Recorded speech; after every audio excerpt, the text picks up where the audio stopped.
ఓం నమ శివాయ, శ్రీమాత్రే నమః. మిత్రులకి, శ్రేయోభిలాషులకి, అలాగే నేను ఎంతగా ఆదరిస్తున్న యూట్యూబ్ ప్రేక్షకులందరికీ కూడా పేరు పేరు ధన్యవాదాలు. మిత్రులరా, మీ అందరికీ కూడా అపరాదేవత ఎల్లవెల్లలా మీతో ఉండి మీ మనోవాంఛ నెరవేర్చాలని మనస్ఫూర్తిగా కోరుకుంటున్నాను. చాలామంది మిత్రులు మెయిల్స్లోను, కామెంట్స్లోను, గురువుగారు మీరు మన నిజ జీవితంలో ఉండే పదార్థాలు, వాటి యొక్క శక్తి, వాటి వినియోగం గురించి చెప్తున్నారు కదా. మీరు చాలాసార్లు పూజల్లో మట్టి పదార్థాలు అంటే ప్రమిదలతో చేయండి అని చెప్పారు కదా. అసలు మట్టి పదార్థాలతో ఎలాంటి లాభాలు ఉంటాయి, వాటి గురించి వివరించండి చాలామంది అడిగారు.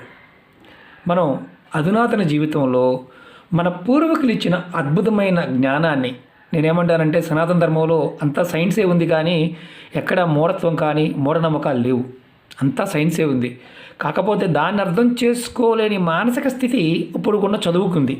అంటే ఎంత చదువుకున్నప్పటికీ కూడా చివరికి పెద్దలు చెప్పిన దానిని మాత్రమే ఏదో ఒక రూపేణ మనం దాంతోనే చేస్తున్నాం. ఈరోజు ఉపాయం, మట్టితో తయారు అయిన వస్తువులు మీ ఇంట్లో పెట్టుకుంటే ఎటువంటి కోరికైనా తీరుతుంది. మరి ఈరోజు చెప్పుకో ఉపాయం. ఈ ఉపాయం వాస్తవం చెప్పాలంటే రామబాణం లాంటి ఉపాయం. పెద్ద పెద్ద ఫ్యామిలీస్లో, అలాగే బాగా ధనం సంపాదించిన ఫ్యామిలీస్లో వారి యొక్క జీవన విధానంలో ఈ మట్టి పాత్రల యొక్క విలువ చాలా గొప్పగా ఉంటుంది. మీరు చాలామంది ఇళ్ళల్లో చూడండి, ఇది ఆశ్చర్యకరంగా అనిపించవచ్చు. ఈరోజు ఉపాయం మీకు అద్భుతమైన ఫలితాన్ని, ఎటువంటి కోరికనైనా తీర్చగలిగే గుణాన్ని కలిగి ఉన్న ఉపాయం. దీంట్లో ఉన్న లాజిక్ చెప్తాను, సైంటిఫిక్ రీజన్ చెప్తాను, దీంట్లో ఉన్న శక్తిని కూడా మీకు వివరిస్తాను. అలాగే మిత్రులరా, మీకు ఈ వీడియో నచ్చినట్లయితే లైక్ చేయండి. ఛానల్ని కొత్తగా చూసేవారైతే సబ్స్క్రైబ్ చేసుకోండి. పాతవారైనా సబ్స్క్రైబ్ చేయకుండా చూస్తూ ఉన్నవారు, వాట్సాప్లో చూస్తున్నవారు ఛానల్ని సబ్స్క్రైబ్ చేసుకోండి. పక్కనే ఉన్న గంట సింబల్ని యాక్టివేట్ చేసుకోండి. నేను చేసే ప్రతి వీడియో మీకు నోటిఫికేషన్ వస్తుంది. నేను నా పాత వీడియోలన్నీ కూడా మీకు షేర్ చేస్తూ ఉంటాను. మీకు చాలామంది అడుగుతూ ఉంటారు, ఒక్కొక్క సమస్య మీద 50 వీడియోలు చేయడం జరిగింది. రోజు అడుగుతూనే ఉంటారు, ఎందుకంటే పూర్తిగా వీడియో చూడరు. వీడియో పూర్తిగా చూస్తే సమస్యకు సమాధానం దొరుకుతుంది. ఈ తాంత్రిక ప్రయోగాలు ఇలాంటివి నమ్మకం లేని వారు పొరపాటును కూడా ఎంకరేజ్ చేయమాకండి, చూడవద్దు. అలాగే చేసేవారు ఎవరైనా సరే పరిపూర్ణమైన నమ్మకంతో, విశ్వాసంతో చేయండి. ఫలితం ఖచ్చితంగా వచ్చి తీరుతుంది. ఈరోజు ఉపాయం మీకు అద్భుత ఫలితాలు ఎలా వస్తాయో మట్టి పాత్రలతో తెలియజేస్తాను.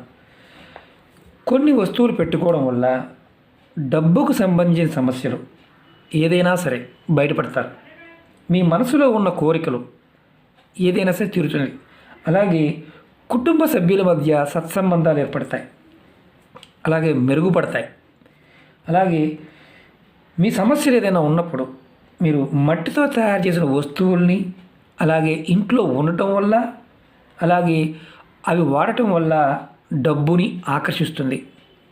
అలాగే మీ కోరికలు కూడా నెరవేరుతాయి. మీరు చాలామంది చూస్తూ ఉంటారు, వంటల్లోనూ పెద్ద పెద్ద వాటిల్లో కూడా మట్టి పాత్రలను వాడి చేస్తూ ఉంటారు, ఆరోగ్యానికి మంచిదని. దాంట్లో ఉన్న లాజిక్ కూడా ఈరోజు మీకు తెలియచేస్తాను. ఇప్పుడు ఏ వస్తువులు ఉండాలి, ఏ వస్తువులు ఎలాంటి ఫలితాన్ని ఇస్తా తెలుసుకుందాం. మొదటిగా మనం నిత్యం పూజ చేసే ప్రమిదల గురించి తెలుసుకుందాం. ప్రతి ఒక్కరూ ఇంట్లో మట్టి ప్రమిదలు కంపల్సరీగా ఉండాలి. దేవుడికి పూజ చేస్తున్నప్పుడు మనం వెండి, ఇత్తడి, రాగి, బంగారు ప్రమిదలు ఇలా వాడుతూ ఉంటాం. పంచలోహాలు వాడుతూ ఉంటాం, స్టీల్ కూడా వాడుతూ ఉంటాం, అలాగే మట్టి ప్రమిదలు కూడా వాడుతూ ఉంటాం. మీరు గమనించండి, ఏదైనా ముఖ్యమైన పూజ అప్పుడు మట్టి ప్రమిదలోనే అఖండ దీపాన్ని వెలిగిస్తారు, మట్టి ప్రమిదలతోనే పూజ చేస్తారు. ఎందుకని చాలామందికి తెలియదు. ఎంత గొప్ప గొప్ప పదార్థాలు ఉన్నప్పటికీ కూడా ఈ మట్టికి ఉన్న శక్తి అలాంటిది, పంచభూతాల్లో ఒక భాగం. మనం ఎప్పుడు కూడా ఏ పూజ చేస్తున్నప్పుడు ఎలాంటి ప్రతిరోజు కూడా మట్టి ప్రమిదలో ఆవు నెయ్యి కానీ, నూనె పోసి కానీ మన స్తోమతని బట్టి మనం ఉదయం సాయంత్రం దీపారాధన చేయటం వల్ల మీకు ఇంటిలో సకారాత్మక శక్తి, అంటే మీకు దైవశక్తి పెరుగుతుంది. మీ ఇంట్లో నకారాత్మక శక్తి అంటే నెగిటివ్ ఎనర్జీ అనేది ప్రవేశించదు. అందుకని తులసి కోట దగ్గర మట్టి ప్రమిదలతో ఉదయం సాయంత్రం ఆడవారు పెడుతూ ఉంటారు. మగవారు కూడా పెట్టవచ్చు, ఆడవారని కాదు, మగవారు కూడా పెట్టవచ్చు. ఇలా చేయటం వల్ల మీకు తీరని కోరికలు ఏదైతే ఉంటాయో అన్నీ తీరతాయి. కానీ కోరుకోవడం చేతగా వచ్చిన సమస్య అది.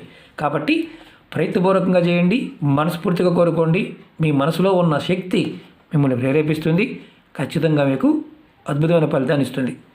ఈ ప్రమిదలు కడిగి మళ్ళీ వాడుకోవచ్చు, ఎలాంటి ఇబ్బంది లేదు ఇలాంటి విషయాల్లో.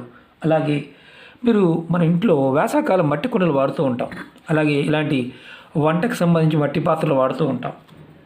చాలామంది తెలియదు ఏంటంటే, మంచినీరు వాడిన తర్వాత సమ్మర్లో తర్వాత దీన్ని తీసేసి పక్కన బోర్లించి పెడుతూ ఉంటారు. అలా మట్టి కుండను ఎప్పుడు ఖాళీగా పెట్టకూడదు. దానిలో బియ్యం కానీ పప్పులు కానీ, అంటే మన వీటిల్లో మినువులు, పెసలు, పాత రోజులు చూడండి చాలామంది అడగని చెప్తారు, పెసలు, మినువులు ఇలాంటివి మట్టి కుండల్లో పోసి సీల్ చేసి చక్కగా గుడ్డతో పూర్తిగా పైన మట్టి మూకిళ్ళ లాంటిది పెట్టి, అంటే దాని మీద మూత పెట్టి దాన్ని మట్టితోనే మూసేసి దాని లోపల వేపాకు ఇవన్నీ వేశారు పురుగులు పట్టకుండా, వాటితో వాడుకుంటూ ఉండేవారు. అలా ఖాళీగా లేకుండా ఉంచుకోవడానికి మనం బియ్యం కానీ లేదంటే ఇలా పప్పు దినుసులు కానీ ఏదైనా పోసి పెట్టుకోండి. తర్వాత మళ్ళీ సీజన్ వచ్చినప్పుడు దాన్ని ఆ పప్పు దినుసులు తీసి వాడుకోండి. ఎందుకంటే మనం అన్నప్పుడు ప్లాస్టిక్ వాడుతున్నాం కదా, రోగాలు మనమే తెచ్చుకుంటున్నాం, దాని అర్థం అది. ఇలా మట్టి కుండల్ని అలా వాడుకోవచ్చు. దానివల్ల కలిగే లాభం ఏంటి చెప్తాను మీకు నేను.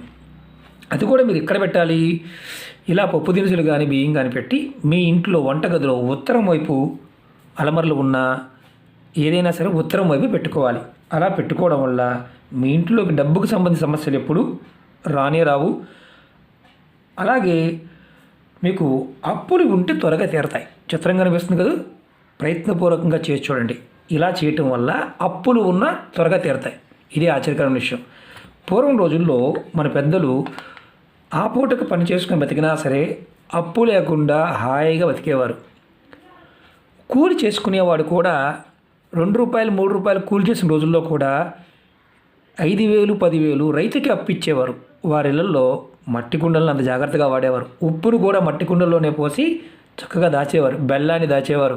అలాగే మనం ఇంకా చిత్రమైన విషయం చెప్తాను మీకు నేను. పచ్చళ్ళు పట్టి నిలవ పచ్చళ్ళు పెద్ద పెద్ద మట్టి కుండల్లో ఊరబెట్టేవారు, దాంట్లోనే దాచేవారు. ఇవన్నీ కూడా పెద్దలు చేసినవి. అప్పుడు చాలా అద్భుతంగా ఉన్నాయి. మజ్జిగ, పెరుగు ఇలాంటివి కూడా మట్టి కుండల్లో చేసేవారు. అంత అద్భుతమైన శక్తి దానిలో దాగి ఉంది. సమస్త శక్తులు పంచభూతాల్లో ఒక శక్తి మనకి ఎప్పుడు సహాయం చేస్తుంటుంది. మనం సామెత ఉంది కదా, మట్టిలో వస్తాం మట్టిలో పోతాం, అలా పడతామో తెలియదు ఎలా పోతామో తెలియదు అని సామెత ఉంది. కానీ మన చుట్టూ ఉన్న నేచర్ మనకి మన పెద్దలు ఏం చేశారంటే జీవన విధానంలో భాగంగా చేశారు. కానీ మనమేమనుకుంటామంటే అవన్నీ అఫీషియల్గా ఉండవు కదా, స్టీల్ వాడదాం ప్లాస్టిక్ వాడదాం అనుకుంటాం. కంటికి ఇంపుగా ఉండేవన్నీ నిజాలు కాదు. అలాగే కంటికి ఇబ్బంది కలిగించేవన్నీ కూడా మనకి ఇబ్బంది పెట్టేవి కాదు. దానిలోనే అద్భుతమైన శక్తి దాగి ఉంది. కాబట్టి మట్టి కుండలో మీరు చిన్న కుండలు ఉన్నా సరే మీ ఇంట్లో వాటిని అలా వాడుకొని చూడండి. ఫలితం ఖచ్చితంగా మీరు కామెంట్లో పెట్టండి. ఎందుకంటే ఒక రోజులోనే ఫలితం రాదు కదా, కొంత సమయం తీసుకుంటుంది. ఇది కొన్ని సంవత్సరాల పాటు వీడియోలు ఉంటాయి కాబట్టి మీకు అందులో మీరు కామెంట్ నిర్భయంగా పెట్టవచ్చు. అలాగే మూడో చెప్తాను, మన ఇంట్లో పూల మొక్కలు పెడుతుంటాం కదా. మనం ఇప్పుడంతా ప్లాస్టిక్ కుండీలు అలాగే స్టీల్ కుండీలు పెడుతున్నాం. అంటే ఒక రకంగా చెప్పాలంటే ఇనుప గమేళాలు కూడా వాడుతున్నాం, ప్లాస్టిక్ బకెట్లు వాడుతున్నాం, ప్లాస్టిక్ కుండీలు వాడుతున్నాం, అలాగే సిమెంట్ కుండీలు కూడా వాడుతున్నాం. దానికి బదులు మట్టితో చేసిన కుండీలు బాగా ధనం సంపాదించిన వారి ఇళ్లలో చూడండి, మట్టి కుండీలు మాత్రమే ఉంటాయి. వారి సిద్ధాంతులు వాళ్ళకి చెప్తారు. ఇవన్నీ సీక్రెట్లు, ఇవన్నీ మీకు చెప్పేవన్నీ సీక్రెట్లే. మట్టి కుండీల్లో కనుక మీరు పూల మొక్కలు కావచ్చు, మీ ఇంట్లో దేవతా వృక్షాలు కావచ్చు, ఏదైనా పెంచి పోషించినట్లయితే అది కూడా తూర్పు వైపు చిన్న చిన్న మొక్కలు అంటే పూల మొక్కలు, తులసి మొక్కలు ఇలాంటివి తూర్పు దిక్కున ఉత్తరం దిక్కున పెట్టి పెంచినట్లయితే మీకు ఖచ్చితంగా మీ కుటుంబ సభ్యుల మధ్య ప్రేమానురాగాలు పెరుగుతాయి, సత్సంబంధాలు మెరుగుపడతాయి. డైరెక్ట్ మట్టి ఉంటే మట్టిలో పెట్టుకోవచ్చు, అది విషయం కాదు. అపార్ట్మెంట్ కల్చర్ పెరిగింది కాబట్టి ఇప్పుడు మనకి ఖాళీ లేదు కాబట్టి ఈ ప్రయత్నం చేయండి. అలాగే చాలామంది పూజా గదుల్లో విగ్రహాలు వెండి, బంగారం, పంచలోహాలు ఇలా పూజ చేయడానికి విగ్రహాలు పెడుతుంటాం. అలాగే మట్టితో చేసిన విగ్రహాలు కూడా ఏదైనా ఒక విగ్రహమైన పూజా మందిరంలో ఉండాలి. ఎంతమంది ఇళ్ళలో ఉన్నాయి? ఉన్నవారి జీవితాలు చూడండి. చాలామంది మనకి ఇలాంటి ఆచారాలలో బొమ్మల కొలువులు పెట్టి మట్టి బొమ్మలతో ఆ పూజ చేస్తూ ఉంటారు. ఇప్పుడు మొత్తం అంతా క్లే వచ్చిందనుకోండి, మట్టి బొమ్మలు మనం ఆదరించే పరిస్థితులు మనం లేవు. కానీ మట్టి బొమ్మ అనేది అది గణపతి కావచ్చు, శివలింగం కావచ్చు, లేదంటే ఏదైనా దేవతా విగ్రహం అయినా సరే చక్కగా మట్టితో చేసిన విగ్రహం ఏదైనా ఒక్కటన్నా సరే మీ పూజా మందిరంలో ఉంచుకోండి. దీనివల్ల మీకు కలిగే లాభం చెప్తాను. ఎవరైనా సరే ఇష్టదైవమైన బొమ్మని పెట్టుకోవచ్చు. మీరు సంపద కావాలి, సంపదని ఆకర్షించాలన్నప్పుడు బంగారం, వెండి, రాగి ఇలాంటి పదార్థాలతో పాటు ఉన్న విగ్రహాలతో పాటు ఒక మట్టి విగ్రహం కూడా ఉండటం వల్ల సంపదని ఆకర్షిస్తాయి. అలాగే కుటుంబంలో అనారోగ్య సమస్యలతో బాధపడేవారు త్వరగా కోలుకుంటారు, అనారోగ్య సమస్యల నుంచి బయటపడతారు. చాలా చిన్న విషయాలు కదా ఇవన్నీ, కానీ మర్చిపోయాం. మన పెద్దలు ఇవన్నీ చెప్పేవారు, మన ప్రతి వాళ్ళల్లో ఉండే. ఇప్పుడు మన అధునాతనం అనే కాన్సెప్ట్లు ఇవన్నీ వదిలేసాం. మళ్ళీ గుర్తు చేస్తున్నాను మిత్రులారా, ఇవన్నీ ఆ పరాదేవత మీకు నా నుంచి మీకు తెలియచేయాల్సిన విషయాన్ని మీకు తెలియజేస్తున్నాను, అంతేకాని వేరే కాదు. అలాగే ఈ 4 వస్తువులు మన ఇంట్లో ఉంచుకోవడం వల్ల, పెట్టడం వల్ల 100% ఫలితం వస్తుందని శాస్త్రం చెప్తుంది. అలాగే కుటుంబ సభ్యుల్లో చాలామంది ఇప్పుడు మట్టి అనగానే, మట్టి సామాన్లు అనగానే ఒక రకమైన భావం కలుగుతుంది. పూర్వం రోజుల్లో వాడేవారు, ఇప్పుడు కాదు. అంటే రుచి కోసం వాడడం, మాంస పదార్థాలు వాడడానికి మట్టి కుండలో బిర్యానీ, లేదా మట్టి కుండలో చికెను, మట్టి కుండలో మటను, మట్టి కుండలో చేపల పులుసు, ఇవి మాత్రమే వింటున్నాం. కానీ మిగతా పదార్థాలు కూడా పెట్టుకోవచ్చు.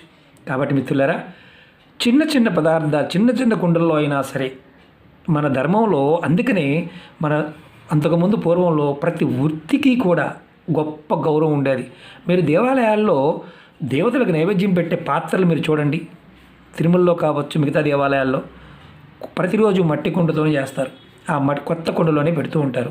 దీని అర్థం ఏంటంటే, సంపద పెంచుకోవాలి అనుకున్నప్పుడు ఈ 4 మట్టి కుండలను వాడి చూడండి. ఇది నేను చెప్పడం కాదు మిత్రులారా, మన పూర్వీకులు చెప్పిన మాట. పదార్థాలు దాయడంలో కావచ్చు, దేవతా విగ్రహాలు కావచ్చు, దీపారాధనలో కావచ్చు. అలాగే ఈ వృత్తి చేసేవారిని కూడా మనం ప్రోత్సహించిన వాళ్ళు అవుతాము. అలాగే ప్రతి వ్యక్తిలోనూ, ప్రతి వృత్తిలోనూ దైవత్వం ఉంది అని గమనించండి, గౌరవించండి. మనం దానివల్ల గొప్ప మన సంస్కారం కలిగిన మన జాతి, మన సనాతన ధర్మాన్ని ఉన్న మన జాతి ఏదైతే ఉందో, ఈ జాతి గొప్పదనమంతా. అందుకనే మనం ప్రతిదానిలో కూడా దైవత్వాన్ని చూడగలుగుతాం. కాబట్టి మీరు ప్రయత్నపూర్వకంగా ఈ ఉపాయాలను చేసి చూడండి. మార్పుని కంపల్సరీగా కామెంట్స్లో పెట్టండి. అలాగే ఎన్నో రకాల సమస్యల మీద వీడియోలు చేశాను, నా వీడియోస్లోకి వెళ్ళండి, చూడండి. నచ్చితే ప్రయత్నం చేయండి, చేయగలిగితే చేయండి, లేకపోతే చేయవద్దు. అలాగే చాలామంది మిత్రులు అడుగుతూ ఉంటారు, గురువుగారు కొంతమంది మాకు పని చేసింది, మాకు పని చేయడం లేదు, మేము ఎంతో చేస్తున్నాము అని చాలామంది అంటూ ఉంటారు. ఈ ఉపాయాలు ప్రాకృతిక ప్రేరణలు. మీరు నమ్మి చేశారా, ఖచ్చితంగా ఫలితం వస్తుంది. కొంతమందికి తొందరగా వస్తాయి, కొంతమందికి టైం పడతాయి, కొంతమందికి రావు. రాని వారు మళ్ళీ మళ్ళీ ప్రయత్నించండి. తపస్సు చేసినప్పుడు సంవత్సరాల తరబడి సాధన చేస్తేనే ఫలితాలు వస్తాయి. ప్రయోగం చేస్తున్నాము. అలాగే మన ఇష్టదైవాన్ని, మన కులదైవాన్ని, మంత్రాన్ని మర్చిపోకుండా మనసులో అయినా మననం చేయండి. మిత్రులారా, ఒక మాట చెప్తాను, కష్టాలు అనేవి ఎప్పుడూ ఉంటానే ఉంటాయి. సుఖం కూడా కష్టంతోనే ఉంటుంది. పాజిటివ్గా తీసుకోండి. నైరాశ్యం వద్దు. జీవితంలో ఏదో అయిపోతుంది భయం వద్దు. మనతో పాటు మన భగవంతుడు ఉన్నాడు. మనం వచ్చిందే ఎన్నో జన్మల పుణ్యఫలం మన సాధన ద్వారా వచ్చాము. కాబట్టి మనకి ఖచ్చితంగా మంచి జరుగుతుంది. ఆశ మనిషికి అవసరం. నిరాశ కంటే అతి ఆశ మేలని మన పెద్దలు చెప్తూ ఉంటారు. ఎప్పుడు నైరాశ్యంలోకి వెళ్ళమాకండి. ఖచ్చితంగా భగవంతుడిని నమ్మండి, భగవత్నామాన్ని స్మరించండి. ఖచ్చితంగా మీకు ప్రతి కార్యము, ప్రతి పని కూడా విజయాన్ని మీకు ఇస్తుంది. ఇది మన పెద్దలు చెప్పిన వాక్కు. ఎన్నో సంవత్సరాలుగా మన పెద్దలు మనకి ఇస్తూనే ఉన్నారు. రాను మనం కమర్షియల్ అయిపోయాం. వస్తువులు, పదార్థాలు వాటిని పెట్టుకుంటే చాలు అనుకుంటున్నాం. సాధన చేయకుండా ఏది కూడా సమకూరదు. మన పెద్దలు చెప్పిన మాట, సాధన చేయకుండా ఏది కూడా సమకూరదు. విశ్వాసం అనేది అవసరం. భగవంతుడి పట్ల విశ్వాసం అంటే మన మీద మనకు నమ్మకం. మన ఆత్మశక్తి గురించి తెలియాలంటే ముందు మన మీద మనకు నమ్మకం కలిగి ఉండాలి. ఇది గుర్తుంచుకోండి. ఇలా చేసి చూడండి, ఖచ్చితంగా ఫలితం వచ్చి తీరుతుంది. ఆ పరాదేవతను నమ్మండి, ఖచ్చితంగా మీకు సమస్యల నుంచి బయటపడవేస్తుంది. ఓకే మిత్రులారా, ఓం నమః శివాయ, శ్రీమాత్రే నమః.